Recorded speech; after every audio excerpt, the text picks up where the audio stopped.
यदि कोई बाहर वृंदावन धाम के बाहर रह रहा है अन्य प्रदेशों में, और उसके हृदय में ये बात है कि हम बहुत समय तक वृंदावन वास तो नहीं कर पाएंगे, ऐसा हम माया से जकड़े हुए हैं, तो हमें जो वृंदावन वासी को लाभ मिलेगा वो हमें कैसे मिले?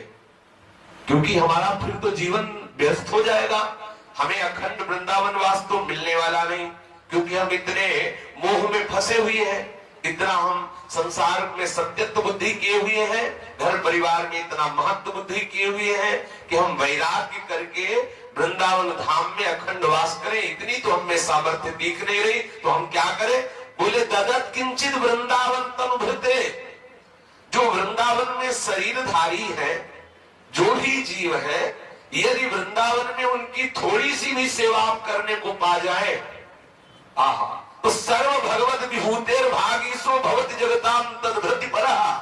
कितनी अद्भुत बात कह रहे श्रीपाद प्रबोधानंद जी। ये वृंदावन के जो पक्षी है, वृंदावन की ये जो गाय पशु आदि, ये जो वृंदावन के बंदर आदि, यहाँ के जो ब्रजवासी जन, यहाँ जो वास करने वाले संत महात्मा, जो भी गृहस्थी जन जो भी है, यदि कहीं यहाँ किसी की भी आपके द्वारा धन अन्न वस्त्र वास आदि की सेवा बन जाए आपसे, तो श्रीपाद प्रबोधानंद जी कह रहे हैं कि वो भगवान की समस्त विभूतियों को तृप्त करने वाला बन जाता है। इतनी उसमें सामर्थ्य आ जाती है, वो ऐसा महामहिमामय वाला बन जाता है कि जैसे गीता में विभूतियों का वर्णन किया ना, उन विभूतियों को भी आनंद प्रदान करने वाली विभूति वो स्वयं बन जाता है।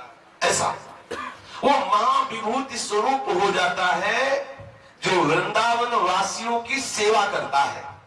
यद्यपि वो वृंदावन वास नहीं कर पा रहा, अखंड वृंदावन वास नहीं कर पा रहा, पर वृंदावन के पक्षियों को, वृंदावन के पशुओं को, वृंदावन के बंदरों को, वृंदावन के जो ब्रजवासी जन है, जो गृहस्थी जन आके रहे, मानो ऐसे गृहस्थी जन है कि भगवत चर्चा सुनकर भगवत प्रेम के लिए लालायित होकर श्रीधाम वृंदावन वास कर रहे हैं, उनके पास सम्यक व्यवस्थाएं नहीं है। आपको भगवान ने यदि धन दिया है और आप ये लाभ लेना चाहते हैं वृंदावन वास का, तो चाहे वो गृहस्थ हो चाहे विरक्ति, इस भूमि में वास करने वाले के लिए ये मर्यादा नहीं कि विरक्ति की ही सेवा करनी चाहिए। यहाँ वनवासी है सब, कोई भी हो, स्त्री हो, पुरुष हो, गृहस्थ हो, विरक्त हो, वो सब वनवासी है। इस वन में वास करने वाले हर वनवासी की सेवा का फल एक ही होगा, चाहे वो गृहस्थी की सेवा करे, चाहे वो बंदर की सेवा करे, चाहे वो विरक्ति की सेवा करे, चाहे गाय की सेवा करे, चाहे किसी की भी, वो वृंदावन वासी है। इस बात की बात यहाँ है।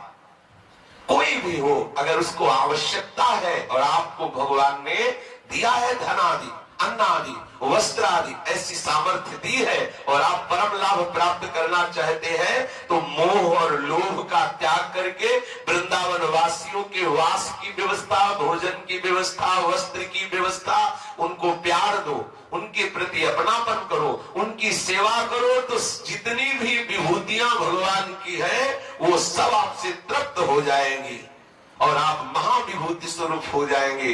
महाविभूति स्वरूप अर्थात बिना वृंदावन वास किए भी वृंदावन वास का फल आपको प्राप्त हो जाएगा। कितनी सहज बात है। कांच के बदले में मणि मिल रही है, कांच के बदले में। कहां सांसारिक तुच्छ धन, कहां सांसारिक अन्न वस्त्र आदि, और कहां प्रियालाल का कृपा प्रसाद, केवल ब्रजवासियों की सेवा से। जैसे माँ को प्रसन्न करना हो तो उसके बेटे को दुलार करने लगो, कुछ उसको खिला पिला दो, तो माँ अपने आप बोलने लगे। ऐसे माँ से बात करने की तुम्हारी सामर्थ्य नहीं होगी, लेकिन जब आप उसका बेटा जा रहा हो, दौड़ के उसको टाकी दो, दुलार करो और कुछ भी देने लगो, तो माँ अपने आप बात कर लेगी। आप भाई ऐसा क्यों कर रहे हो? तो बच्चा वो अपने आप आपसे प्रेम भरी बात करने लगे। ऐसे ही हमारे प्रियालाल के लाडले हैं वृंदावनवासी, चाहे वो बंदर हो, चाहे वो पशु पक्षी हो, चाहे वो गृहस्थी हो, चाहे वो विरक्ति हो, चाहे ब्रजवासी हो, चाहे बाहर का वासी हो, जो यहाँ इस भूमि पर वास कर रहे, वो हमारी लाडली के लाडले हैं। प्यारी जी ने कृपा की तब आके वास कर रहे। इन वृंदावन वासियों की कोई भी शरीर से सेवा, अन्न से सेवा, वस्त्र से सेवा, धन से सेवा, वास की सेवा यदि ऐसा करता है तो हमारे लाडली लाल उस पर कृपालु होते हैं और जो वृंदावन वास का फल है वही फल उसको प्राप्त होता है। ये देखो कितनी बढ़िया बात श्रीपाद प्रबोधानंद जी महाराज ने की।